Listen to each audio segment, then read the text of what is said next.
Let's see, because I had to, yeah, it did. It switched us around. That is so funny. All right, let me get this fixed really quickly, and then Yeah, I we'll don't want to we'll. host. Yeah, you don't want my you don't want to be in my shoes. That's okay. Hello, everyone. Welcome to another Mental Health Monday here on Even Tacos Fall Apart.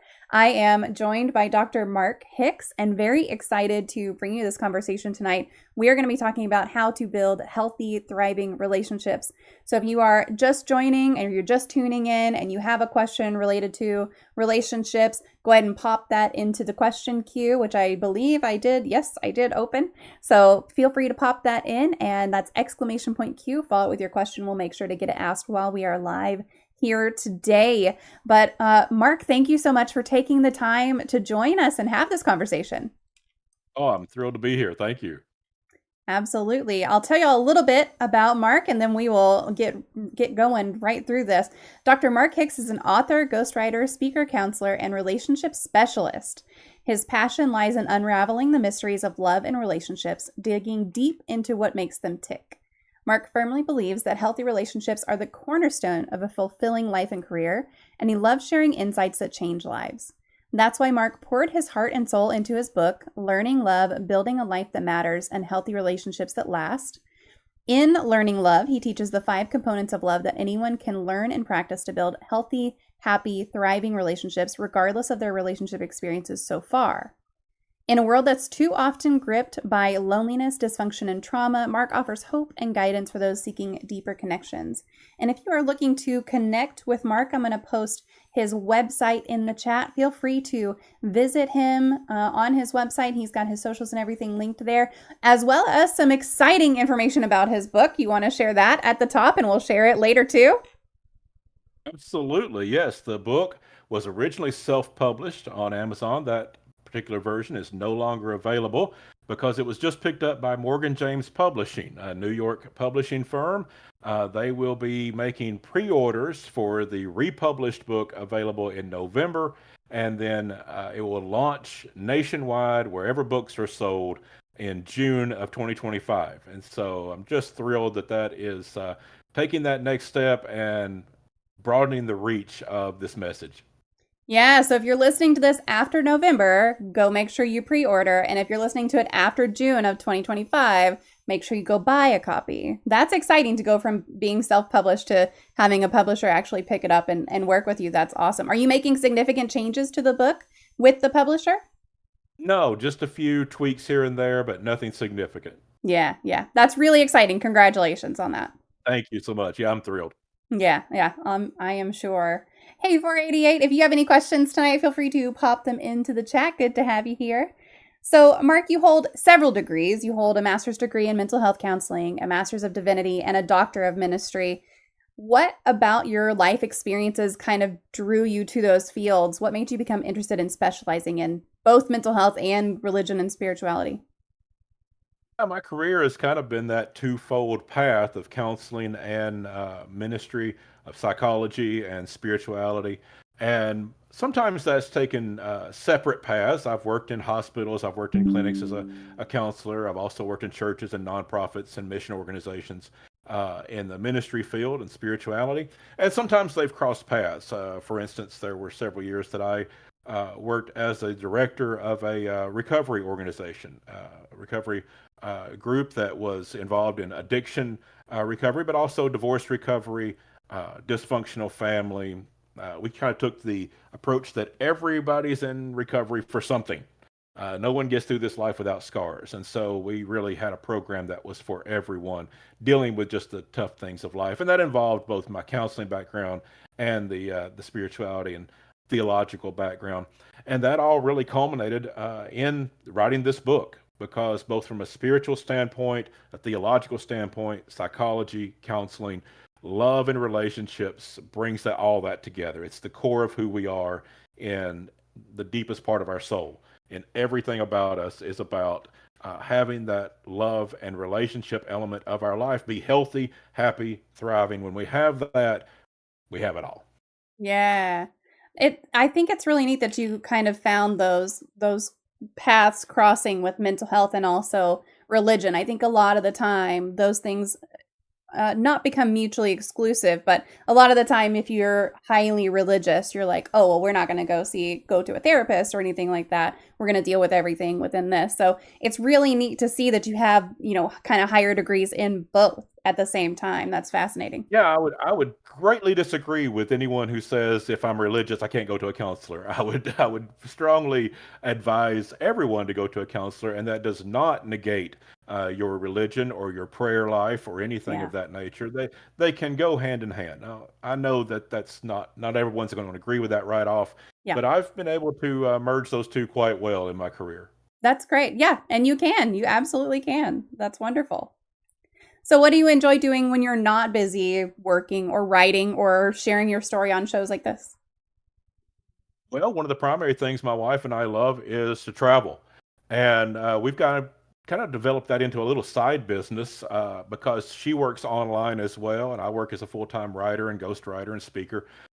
We actually have a little side gig where we are professional house sitters and pet sitters, and so we've been able to travel the country, living in people's homes, wonderful homes, and seeing different parts of the country and taking care of some great animals. And uh, very often I'm writing my books or someone else's books in someone else's house. Yeah. So, let me ask you, do you use like an app or something to find people to house sit for? Or is it just, a lot of people in a lot of places and they need you to house sit? Occasionally it's someone that we know, but most of the time it's through a company. It's trustedhousesitters.com. And so there's background checks and all those kind of good things that make it safe. And we get pictures and profiles and all this kind of stuff of the homeowners, and they get the same from us. So they get to interview us through that company to make sure that we're the right match for their animals and for their house. And so it's all very professionally handled. That's really cool. I've used things like Rover to have someone come and pet sit, whenever I'm going on vacation or whatnot. But it'd be kind of cool to have someone actually come and stay and give the dogs the attention that they really need and the Yeah. cat the attention that he really wants. All animals love attention. You give them Oh attention, yeah. they love you. Oh yeah, that's for sure. Now, how did you get into ghost writing? Because I love hearing stories of people who are ghost writers and really enjoy doing that work. Yeah, it was at the same time that I was writing my book. I love to write, and I was really looking just to find writing opportunities as a career. And so I was pursuing as an author, but then I sort of stumbled across a ghostwriting school, which I attended. And from that, I was hired at a ghostwriting agency. And so I work for that agency, and I also take independent contracts for people that want to hire me directly. And so I have a lot of opportunities to write now. I'm a full-time writer, whether it's my books or someone else's books, or blogs or website content or whatever people need written. That's really cool. I have a friend who's a ghostwriter on top of her full-time job in doing what I do, which is proposal management. And when I first talked to her about it, I was like, I don't know how you have the energy to do both. Like, I don't know how you work so many hours and then you still take the time to write. But I know that for some people it's just what they love to do. So it's really neat. It's cool. I didn't even know what a ghostwriter was until fairly recently, within the past decade or so. I had no idea that there were people who just write for other people. Yeah, there's a lot of people that don't know what it is, but it is the ideas and the intellectual material of that author. I put it into their words. I have Yeah. to write it in their voice. It's not my material, and it's not written as I would write. I write it as they would write. So my counseling background comes in handy there because as a therapist, I have to really get into where a person is coming from. Ah, I have to hear what they're saying and understand their mindset, not project myself into it. So I bring those same skills to my ghostwriting, where I really hear the voice of that person and write as them. And of course, they have final editing sure. rights because it's their book. But it's a lot of fun. It's great to bring somebody else's ideas to life, just like I love bringing my ideas to life in books. Yeah. I definitely love that you made it into a full-time job because again, same kind of situation. I have another friend who does the same kind of work that I do and she writes books. Like that's what she does under her own name and also a pen name as well. And I again am like, I don't know how you have the time unless it is your full-time gig. I don't know how you have the time to do both. It's so much work, and there's so many different things going on whenever you're writing. It's really something that takes up a lot of, I think, brain space. But maybe it doesn't for everyone. Maybe it's easy for some people. Is it easy for you? Oh, it does.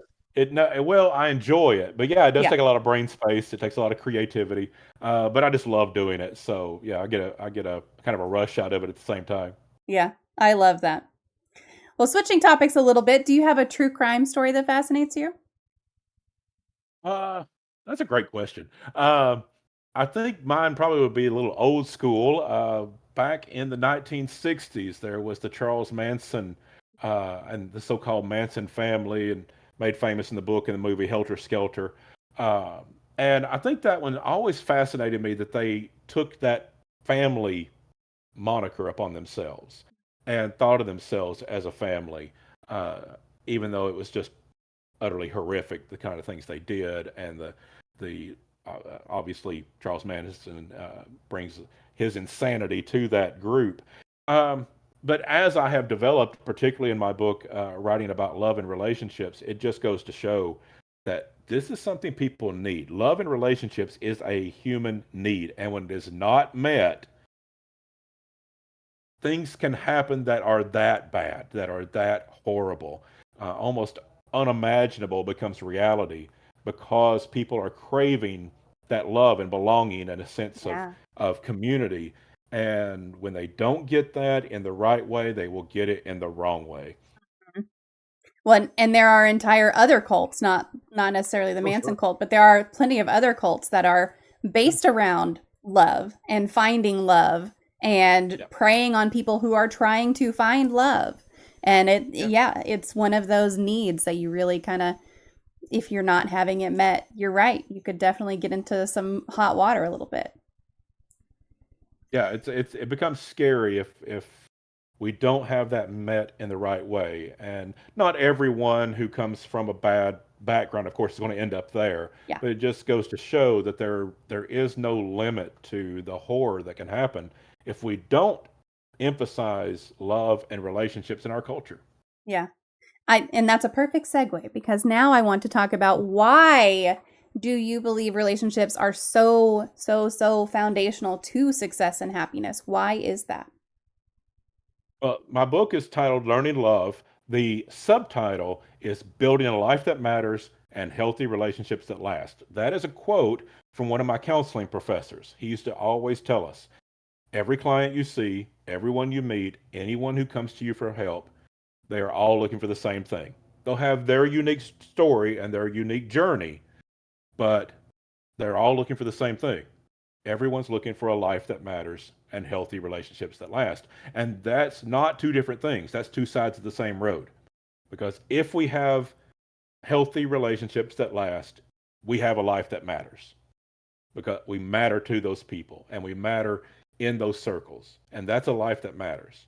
And if we have a life that matters, it's because we have relationships in our life, whether it be family, whether it be coworkers and loving what we do for a living, our contributions to society, and the people we work along with to make that contribution, whatever area or whatever form, whatever journey we have, everyone's looking for those items for a life that matters and healthy relationships that last. And so I think it's the cornerstone of everything. Obviously, we need that healthy relationship within marriages or partnerships within parenting, but also friendships, co-workers, loving what we do and who we do it with, who we work beside every day, loving humanity, loving the planet, loving God, whatever form it takes for us. It's all about following those principles to build love in our life. I'm I'm interested to hear your take on, like, do you think it's romantic love that is foundational to that success and happiness, or is it just love in relationships in some form or fashion? You need love in some form in your life. I think it's just love, and that can take different forms for Yeah. different people. Not everyone needs to get married. A lot of people do.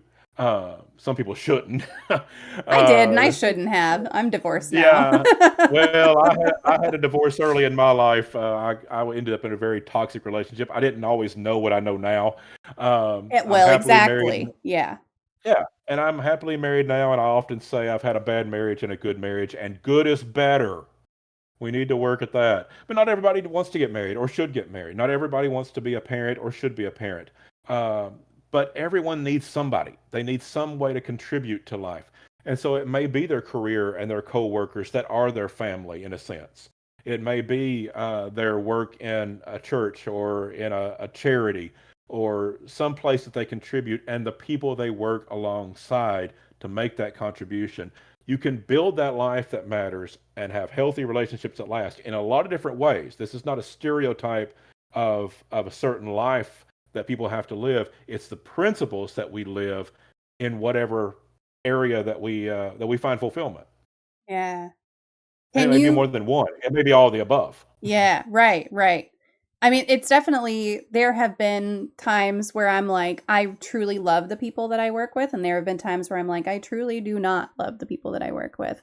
And the times where I'm like, I love the people that are around me every day. We spend so much of our time at work that if you are surrounded by people that you love and enjoy working with, even if it's not love, at least it's like I don't hate them.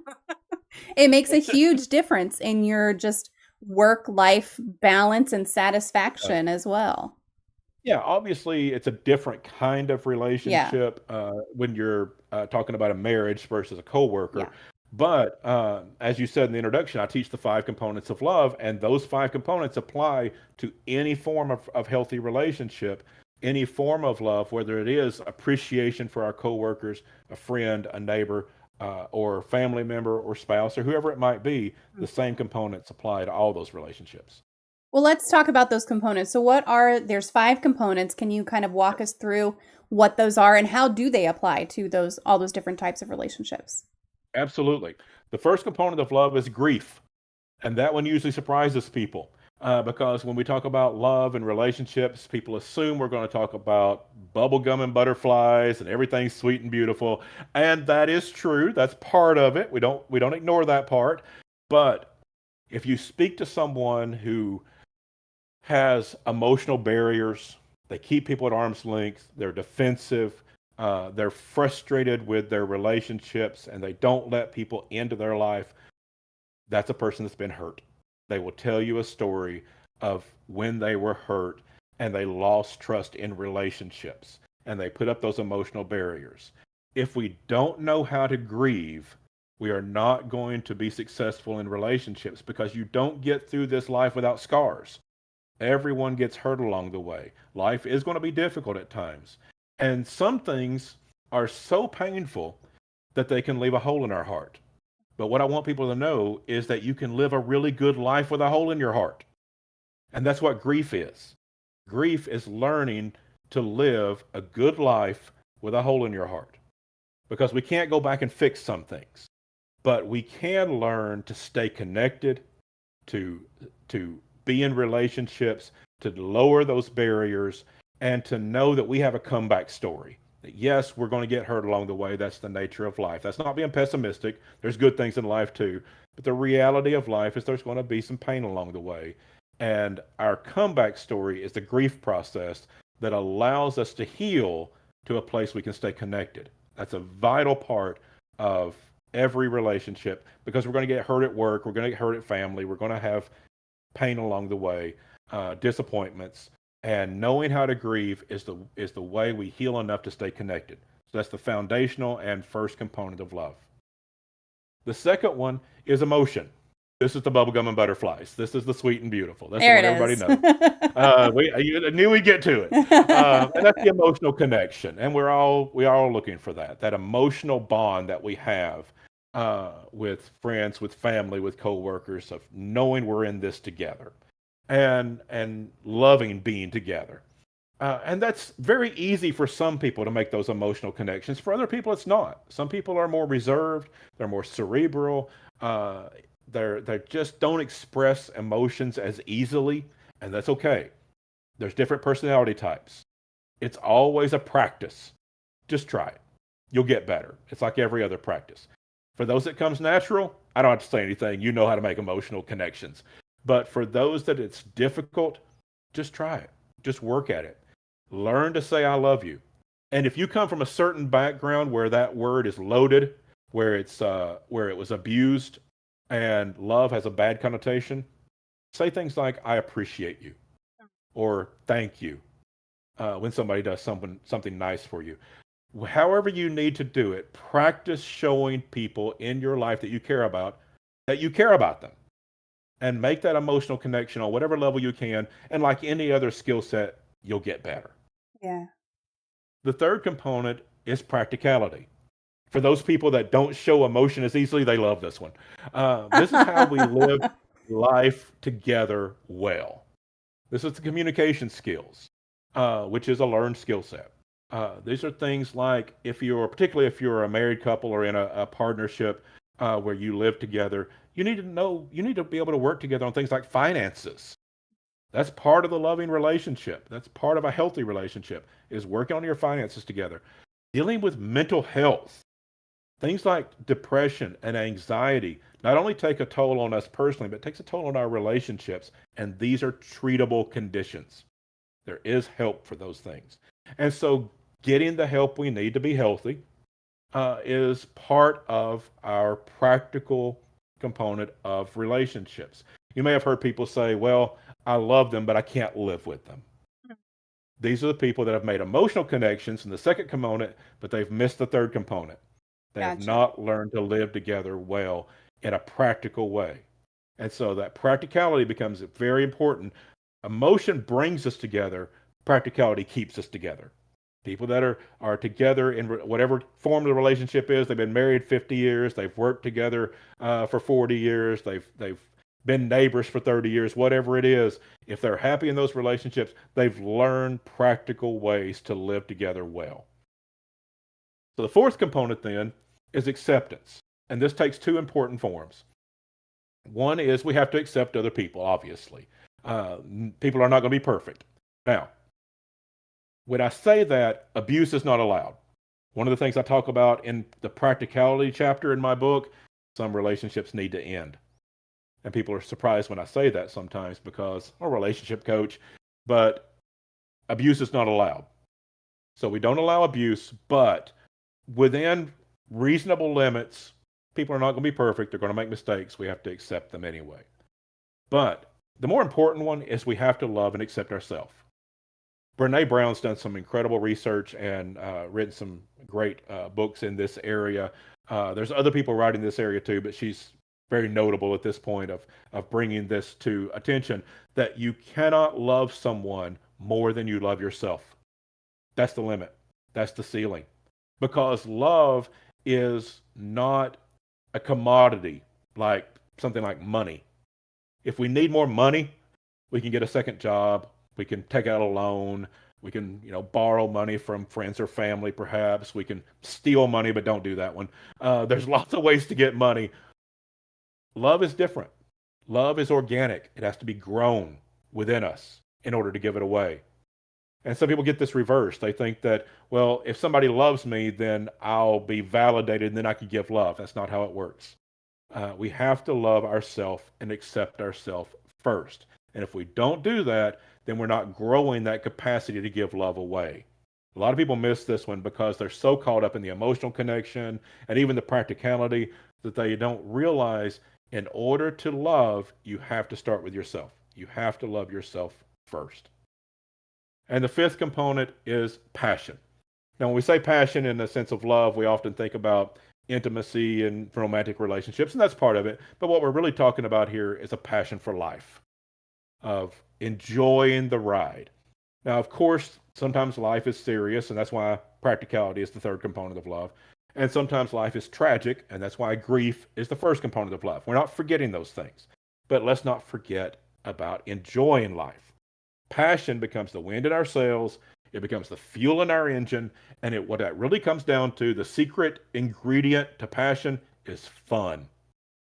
Just have fun. Try every day. You're not going to succeed every day, but try every day to have some fun.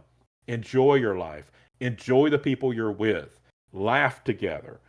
Enjoy what you're doing. If you love what you do for a living and you love the people you're working with, go to work every day and enjoy it. Not every day is going to be perfect, but enjoy what you do. When you have fun in life and you have that passion in life, you're going to have a sense of purpose, you're going to have a sense of drive, and you're going to enjoy the ride. And so if you know how to grieve the hurts of life, you know how to connect emotionally, you know how to live together well practically, you start by loving yourself in order to love others. And you bring a sense of passion and fun and enjoyment of life and into your relationships. You can build healthy, happy, thriving relationships, even if you come from a dysfunctional family, even if you've been through a divorce, whatever your story is, you can use those five components as a way to conceptualize how to build those healthy relationships. Now, I know I went through those quickly, but if anyone's interested, before my book comes out, I do have on my website, markahicks.com. Make sure you get my middle initial in there, markahicks.com. Hicks is Hicks. If you go to my website, I have a free ebook that's available that gives that rundown of all five components of love. I would love for people to pick that up. Yeah, and I just posted the website one more time. So if you're looking for something easy to click, there it is. So does it really surprise people that much that grief is your number one? And I guess, well, first of all, are those in order of importance to you? No, they're not in order of importance because I think all five are critical. Yeah, Uh, and the thing is, people are going to probably naturally be good at one or two or three. sure. Maybe if you came from a really healthy, exceptionally healthy family, maybe four. I don't think anybody's naturally good at all five. Yeah. And so the most important one is the one you're not good at, the one that doesn't come natural to you. That's the important one for you to work at. But all five are equally important. All five must be practiced. And we have a sense that, well, I'm good at emotional bonds, so that's love to me. I'm just going to be good at that. Or I'm a very practical person, so I believe love is commitment, love is dedication, love is doing the right thing. Well, yeah, it is, but there's other aspects. And so don't get caught up in just what you're good at. Look at all five, and the most important thing you can do is to get better at the one that you find it to be a struggle. Yeah. What would you say is generally the most misunderstood aspect of love, and how does that impact our ability to form these meaningful relationships? The one that is most misunderstood is the grief, Yeah, because of that sense that um, the second most is the self love. We miss that one too, of understanding that we need to love ourselves first in order to love other people. But I think grief is the one that people miss because we just think that, well, if I have love, I don't have to grieve. It'll heal that. Now, it will actually become a hindrance to it. And that ability to grieve lays the foundation to stay engaged in those loving relationships, even in the hardest of times. And I think that's the one that's missed the most and undercuts a lot of relationships because people do understand about emotional connections and practicality and maybe acceptance. And certainly everybody wants passion in their life, whether they're practicing that or not. But sometimes we don't understand that that grief element may go back years, even into our childhood, where we put up those barriers and maybe we were so young we didn't even realize it. And so we're hindering ourselves because we don't understand that grief is that vital part of love. are there some specifics about grief that you're like, these are the things that people do wrong in grief or in the grieving process or anything like that? Yeah, they try to go it alone. Is the worst thing you can do. Yeah.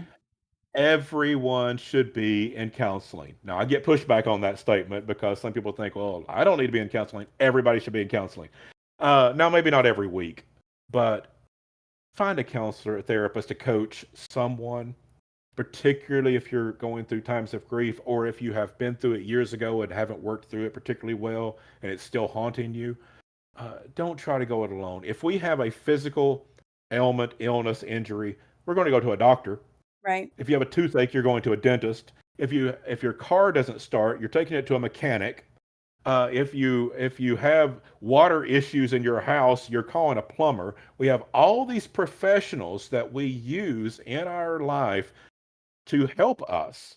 And yet, when we have a mental illness, when we have emotional distress, when we have grief, we think we're supposed to do it by ourselves. I don't know where we got that. Who made that rule? It makes no sense that we would use professionals in every area of life. We would use lawyers. We would use, bus drivers to get us where we need to go. And yet we won't ask a professional to help us with some of the most important aspects of our life in the most difficult times of life. Get help is the absolute most important thing I could say. Yeah.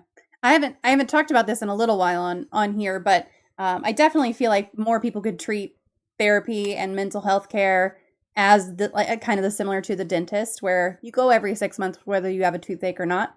Most people do. I don't. I go to the therapist more often than I go to the dentist. But, go for a Nothing wrong with check-in that. once or twice a Yeah, year. Go for a check-in and say, "Look, I just want to see, kind of how things are going, get an outside perspective on how things are going, and here's everything I've had happen in my life in the yeah, last 6 months, and here's kind of how I've dealt with it, and what's up." absolutely. And what that does, if you follow the advice that you just gave, then you have someone that you can call in that difficult time Yeah, that already knows you. You know them. You've already built a rapport. You're already comfortable there. They already know your basic story, and what, how you're dealing with things in general in life. And so you can go in with a specific, just like you would for your doctor that you see once a year for a checkup, or a yeah, dentist twice a year that knows you. They understand a little bit about your life and what you're struggling with and what you're not. And so if you go in with a specific ailment, they can start focusing on that immediately. yeah, and having them know your baseline of, like, here's how you deal with life, here's how you feel about life, because when you get something like depression, you forget all of your baseline was, and you're not going to Yes. be as honest with yourself or your therapist if they're only dealing with the part of you that is the depression right then. And so if they know you without it and then they see you with it, then they're able to help just more efficiently, more effectively. Absolutely. Yeah. So I Everyone totally should be in agree. therapy. I totally agree. Now, you've worked with folks in various stages of relationships. Are there any common issues or things that just tend to come up across the board, regardless of age, culture, or background?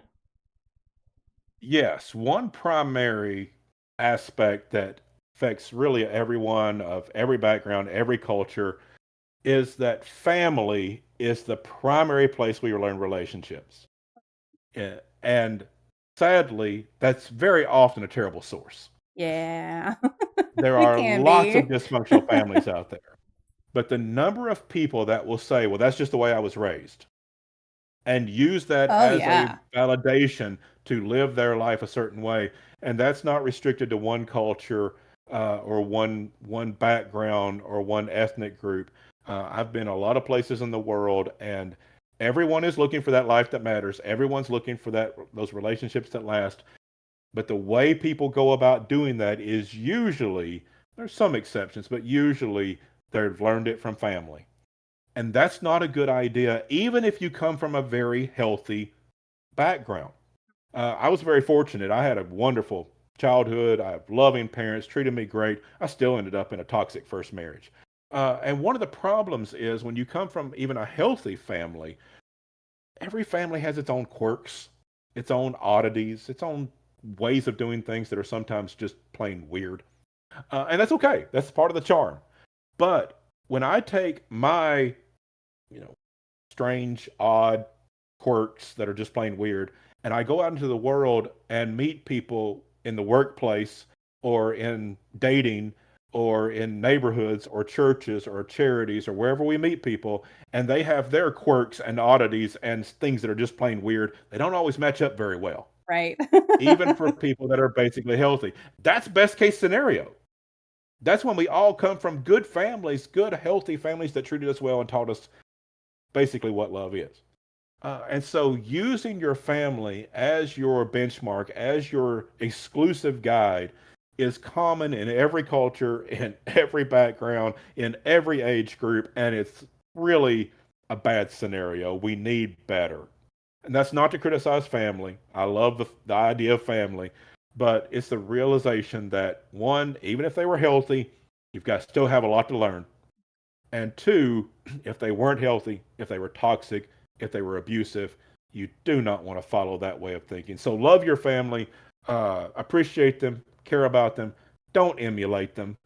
Yeah. Learn what love is and how to live it out. Yeah. Now, kind of on the opposite, are there cultural differences that really shape kind of the view on love and relationships that come up across different cultures and backgrounds?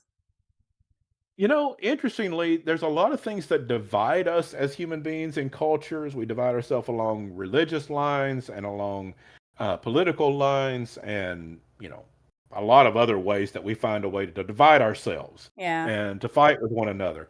But at the end of the day, we have a lot more in common when it comes to love and relationships than divides us, because everyone is looking for that life that matters and healthy relationships that last.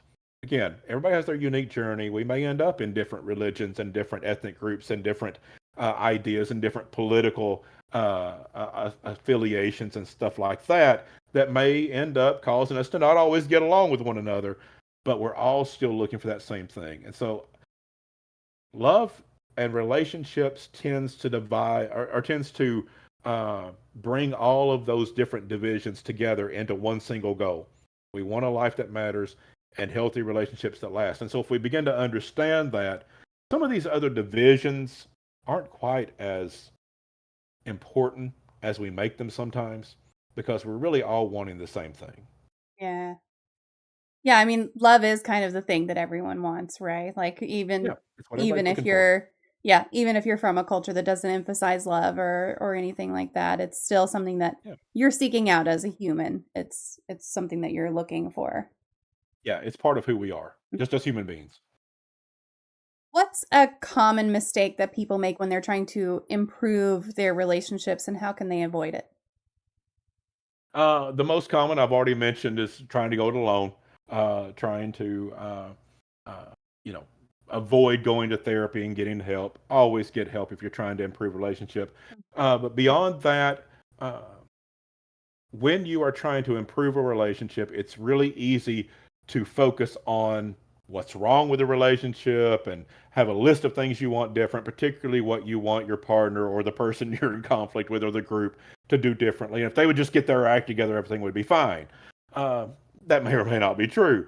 But that fourth component of love is really missed a lot, of loving yourself first, that accepting and loving yourself. If you want to improve relationships, start with yourself. Start loving yourself, accepting yourself, caring for yourself, and practicing that self love. Get the help you need for your mental health, your emotional health. Uh, and that again goes back to everybody needs to be in counseling or have a coach or some form of assistance. And build yourself up with self care, and you'll improve your relationships, or you'll give them the best chance to improve. As I said, Yeah. some relationships can't be saved. Some relationships need to end. If it's abusive, they need to end. But even then, you're going to need to have that self love and that self care to take care of yourself through that process and to stay connected where you can have healthy relationships in the future. So, beyond getting help, getting therapy, having a counselor or a coach, the biggest mistake is not realizing the importance of self love, self acceptance, self care. And there's so many phrases around that too. Like you can't pour from an empty cup or Mm-hmm. hurt people and heal people. So it's Exactly. kind of there's a lot of when you find things that are just common phrases around stuff, there's usually something to it. So There's something to it. And yeah, we say sometimes, well, that's cliche. Well, it's cliche for a reason. yeah. Because Where'd that come from? yeah, where did that come from? There's real science and there's real experience behind those statements that is just true. Yeah. Yeah. Yeah. And sometimes you don't want to really look into that too much, but it's definitely they're cliches for a reason. Yeah, Generally. absolutely. Sometimes it's not, but There's in a lot of exceptions to the cases, rule, yeah, but of a course. lot Of of cases course. it is true. And yeah, if we focus on ourselves and being as healthy as we can be, we're going to be in the best position to improve the relationship, or in the best position to end it if we have to. Yeah. And that takes us back to the grief. If we have to end those relationships, it will bring us to grief, and that's why that's such a foundational component of love. I didn't connect really that at the end of a relationship is something to grieve. You talk about grieving Yeah. and you think the big things like death or something tragic happening or whatever, but there are the little griefs as well. Do you think it's just as important to kind of address Oh, those in a super healthy, super healed manner as well? it absolutely is. Small thing. Grief is in the eye of the beholder. So what is uh, disappointing and upsetting and hurtful to you is disappointing and hurtful and upsetting.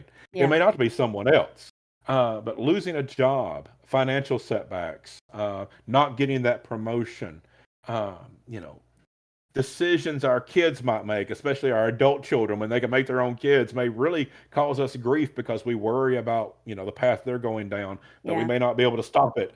There's in fact we won't be able to stop it because you don't control other people. Um, there's a lot of ways to grieve, and yes, the ones that come to mind are things like death of a loved one, of course. But there's a lot of ways, a lot of events that cause us to grieve, that cause those emotional scars, and they can cause us to put up those barriers. Learning to grieve even the smaller things, quote unquote, that may not be the first things that come to your mind. I tell a story in my book about a young man. This was a story that came from one of my professors.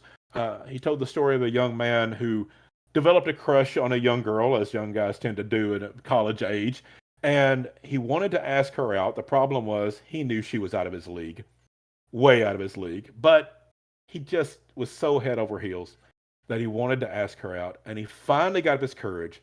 He expected her to say no, but he just had to try. And so he asked her out, and she turned him down, but that wasn't the problem. The problem was there was just a brief moment that she laughed.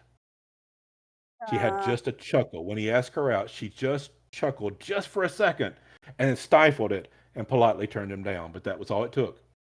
He was crushed. He was humiliated. He knew she would probably say no. He hoped she would say yes, but he did not expect to be laughed at.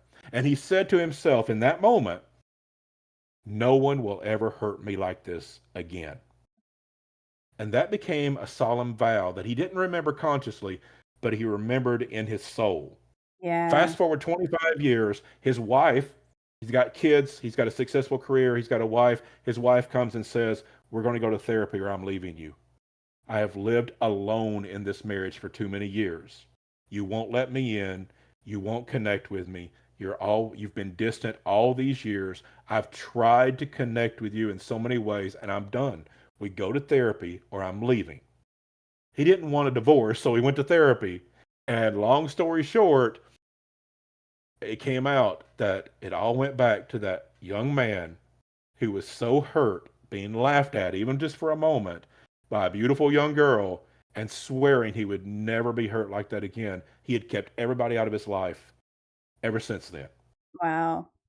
Those little hurts along the way can change our life if we don't know how to grieve. There's not the death. I mean, that's something that we may laugh at him. We may laugh at the story of, oh yeah, this guy asked this girl out and got turned down. It may be a silly story, but to him it wasn't. Right. It was a turning point in his life. And so that's kind of a long way of agreeing with what you said. Even those little hurts become important areas of grief in order for us to keep our heart, our mind, our soul open to the connections of love. Yeah. I want to dig in a little bit to you mentioned a couple of times, you've been divorced and then you've also brought up kind of abuse and those kinds of situations. So, after your own experience with divorce and toxic relationships, how do you view forgiveness in the context of I'll put it, romantic betrayal and abuse? And do you believe forgiveness always means reconciliation? Forgiveness absolutely does not mean reconciliation. Those are two different conversations. Forgiveness, and yes, as you mentioned, I've been down this road. I've been through a divorce, have the emotional scars to prove it. Learned a lot from that, and one of the reasons I can be here now talking about love and relationships is I learned some of the stuff the hard way. Yeah. Of course, I learned from my psychology and counseling background. I learned from my spiritual background, but I learned from difficult uh, experiences in my own life going through that. Forgiveness is choosing not to seek revenge, even whether it be in reality or in our imagination. Either one. Because sometimes we may not seek revenge in reality, but we ruminate in our minds. We think about what we would say, how we would tear into them, how we would put them down, what we would do to them if we had a chance. All these things that we fantasize about and think about to put them in their place, show them how bad they hurt us, hurt them just as bad, and get our revenge may never happen in reality, but it happens in our imagination, and that's just as harmful to us. Uh, that bitterness, that anger, that rumination is not healthy for us. And so forgiveness is choosing not to seek revenge, whether in reality or in our imagination. Letting go of any right to revenge. That is not a conversation about reconciliation. That's Yeah. different. Some relationships, there can be reconciliation if there's remorse, there's a actual change in behavior if somebody's betrayed us, and I'm going to say it again, you've got to be in counseling. You have to have a coach, a counselor, a therapist, and work through the underpinnings, the things that led to that. What were the symptoms? What were the bad habits? Whatever it was, the character flaws, whatever it was that led to that event. It's not enough to just be sorry for the event, but dealing with whatever it is that led to it, and that takes therapy. That takes Yeah. counseling, and or having a coach, a marriage coach, or somebody that can help walk us through that and see things uh, from a perspective where we can come to some realizations and some real changes. Reconciliation is possible, but it's not required, and sometimes it's just not possible. And those two things should never be put together. Forgiveness and reconciliation are both important, but they're two different conversations. Don't join the two together. Forgiveness does not necessarily lead to reconciliation, or should it in some cases? Yeah. Yeah. My case being one of those. Yeah. Some relationships have to end. They just have Yeah. to. It's not fun. I don't say that flippantly. It's going to hurt. And it's not just about divorce. Sometimes you can't have a relationship with your parents because they're abusive, and you need to end that relationship. You may have a toxic sibling. You may have a friend that was once very dear to you, but for whatever reason, they have betrayed you now, and that friendship can't continue. Uh, those things lead to grief, which is why grief is an important component of love. These things happen in life. It's not the fun part of life, but it is it's a reality for many of us. And so knowing how to grieve in those situations is our comeback story, and it allows us to not be stuck in those relationships. We can get out of those, we grieve for that loss, and then we continue on with that happy, healthy life, even if it leaves a hole in our heart. Because you can live a really good life with a hole in your heart. Yeah. That was something that was really hard for me to reconcile for myself because I was in an abusive relationship. And I did wind up getting a divorce. And even after the divorce, I was grieving the loss of that relationship. And that was weird. Like, it was like, why are you Yeah. sad? And that it took a lot of work to really get Mm-hmm. to a point where I was like, oh no, it's okay to be sad about this loss and to kind of process through that, like you're saying, that grief. Um, Mm-hmm. it's not about like, oh, I wish I was still there. It's about like it's a Right. loss, but it is a significant loss and it's a significant change in your life, and that does take a Yeah. lot of work. Even if you're not grieving the loss of that person, it may be a relief that that person is not in your Yes. life. Yeah, It's a relief exactly. that they're not there abusing you every day. But you have lost the dream. Yeah. You've lost what you Yep. believed you could have. And you've lost the time you spent trying to make that relationship work. Right. You lost all the effort you put into that, and that dream was important to you. You didn't go into that relationship believing you would get divorced or break up or whatever it is. You went into it with a dream and a mentality and an expectation that this was going to be a vital part of your life, and that dream has been shattered. And that is just as important as any other aspect. That is a loss. And so, even if people, and divorce and breakups are hard because people around you that haven't been through such a thing think, well, You should be happy they're not in your life anymore. Yeah. You should be relieved that this is over. And in some ways, we are, but it is an overwhelming sense of grief that you lost the dream, Yeah. Yep. and that has to be Exactly. recognized and has to be grieved. Yeah. I absolutely agree.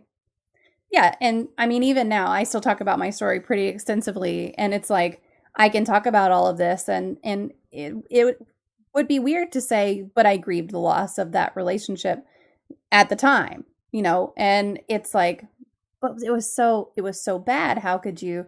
But it is. It's just that loss of the dream of the situation that you were in, and it's just a major change. Like sometimes change brings on that grief too. So Absolutely. Yeah, it's a dramatic change, and it's a frightening change because you don't know where you're going from there because you invested yourself in this particular path of life, yeah, and yeah, now that's over. And so yep. yeah, it's all the aspects of grief, but just like every aspect of grief, it becomes, if we do it right, get help, it becomes our comeback story.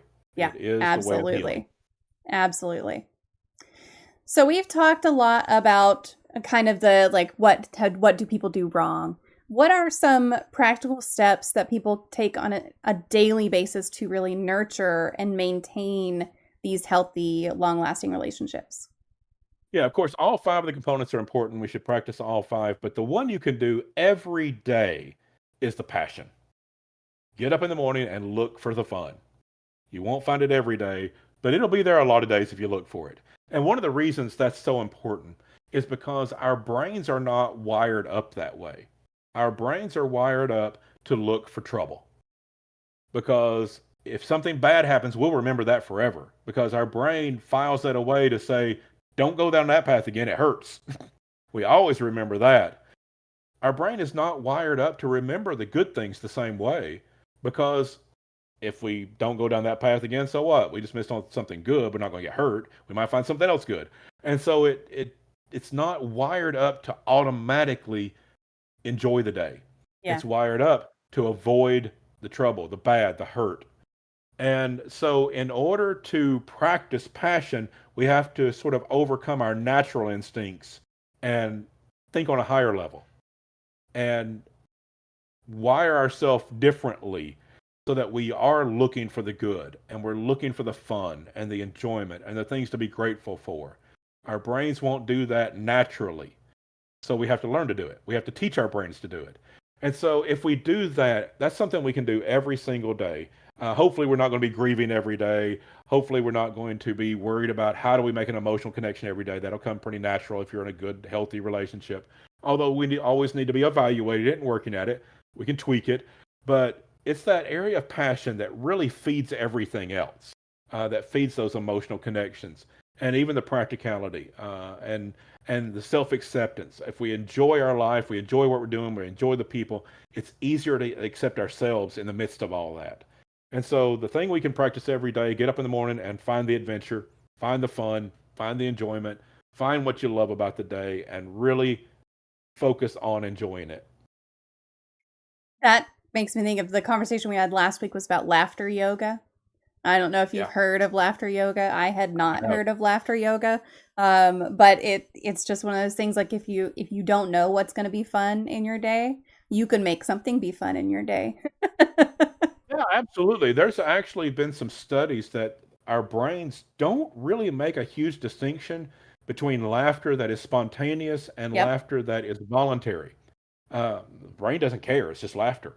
And so if something's fun and exciting and hilarious and it makes us laugh, great. If you don't have that, fake it and just Yeah. start laughing. Your brain, your body doesn't know the difference. It reacts basically the same way. There's some different science out there. I don't want to make too much of that because I'm sure there's some nuances scientifically with that. But in general, it has the same results. So if you don't find something funny that day, laugh anyway. Your body will react to that. Yep. Yeah. Yeah, there's all kinds of studies. I think we talked about like something like 30 different studies that they've done fairly recently, Yeah, showing that if you can force yourself to laugh for anywhere from 6 to 10 seconds, and then your brain's like, Here's what you're looking for. Here's the Yeah, chemicals you were seeking. all those chemicals, they react the same way. Our body doesn't care if it was voluntary or spontaneous. Just laugh. Just enjoy your Yeah. day. Yeah. 488 has a good comment. He says sometimes it's the loss of the hopes and plans that won't be fulfilled. Absolutely. Yeah. Absolutely. Yes, that's well put. Yeah, that is just as significant as losing an actual person. Uh, those hopes and dreams are part of who we are. Those plans, our vision of our future, all that is wrapped up in these significant relationships. And when they have to come to an end, there will be grief, but that is not the end. That's the beginning of our journey back. Yeah. Bite Mark would like to know, what is your favorite poem? Oh goodness.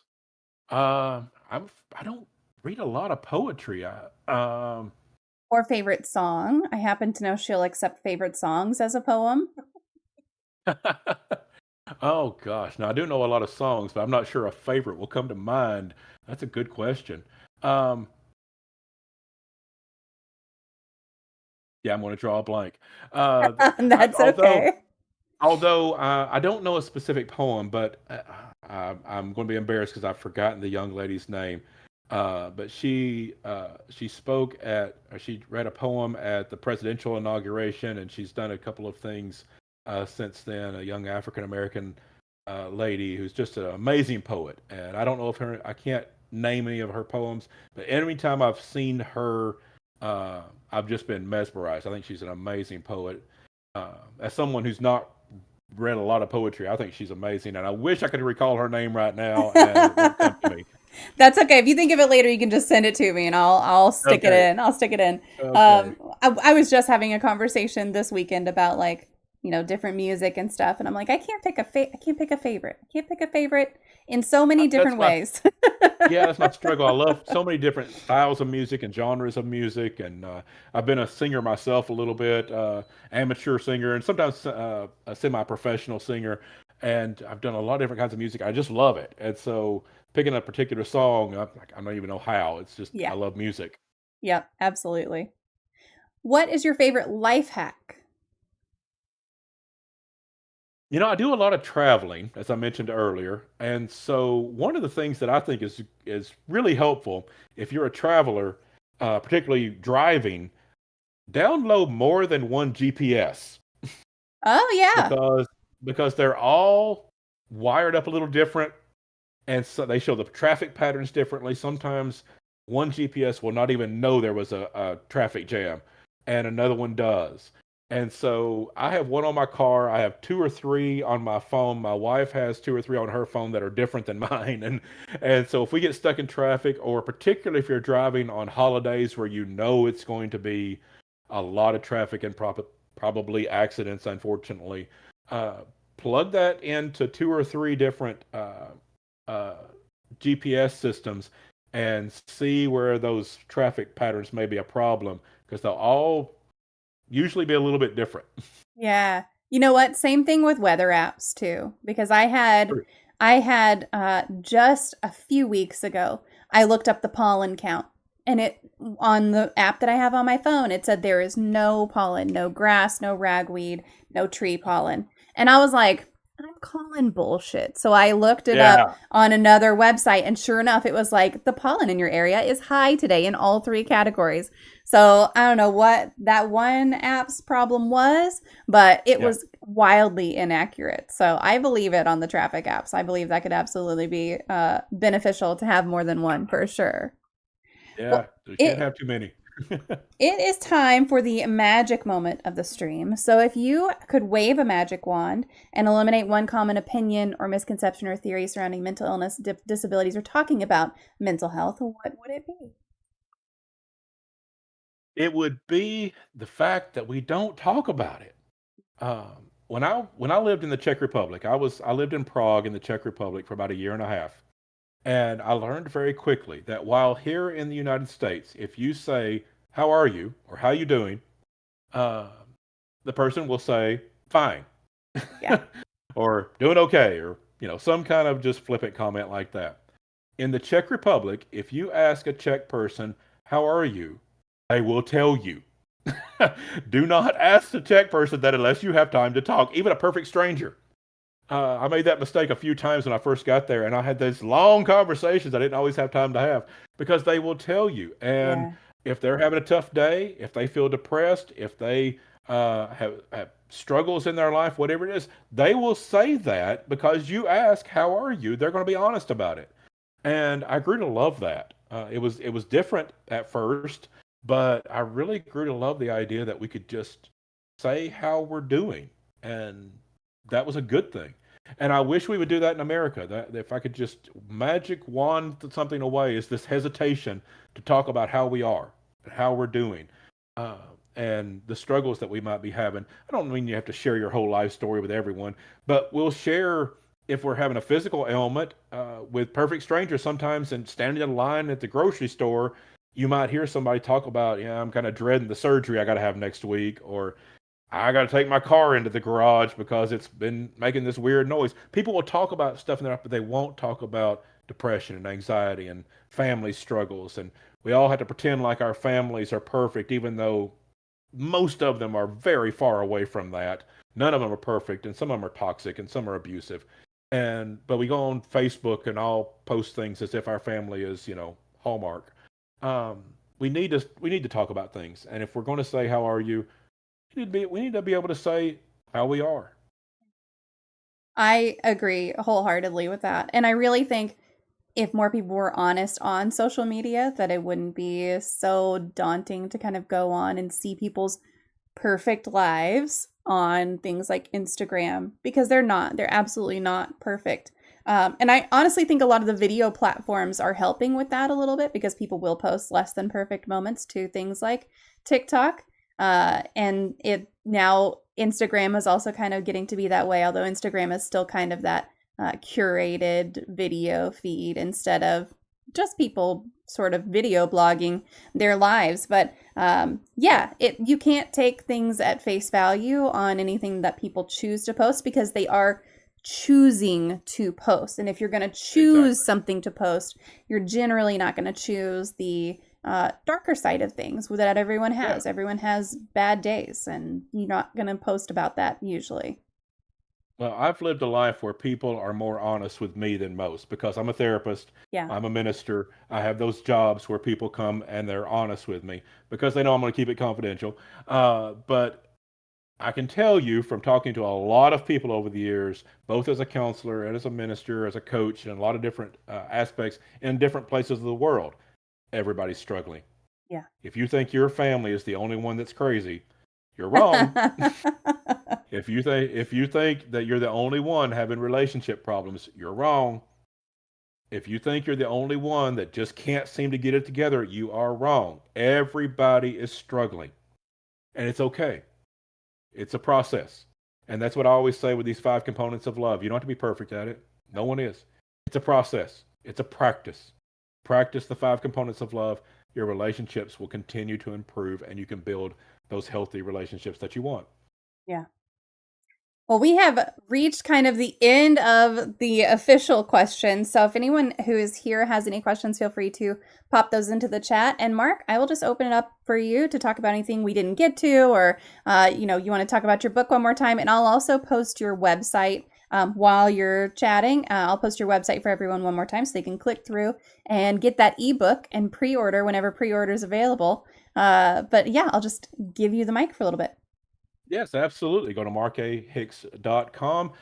You'll find all the information about my book when it's coming out, when the pre-orders are available. You can get the free ebook. There's a contact form on there. I'm available for speaking engagements, for workshops, for coaching, or if you just want to say hi, I'd love to hear from folks, and that's perfectly fine as well. But feel free to contact me, particularly if you have speaking opportunities or like I said, workshops or coaching that you're interested in.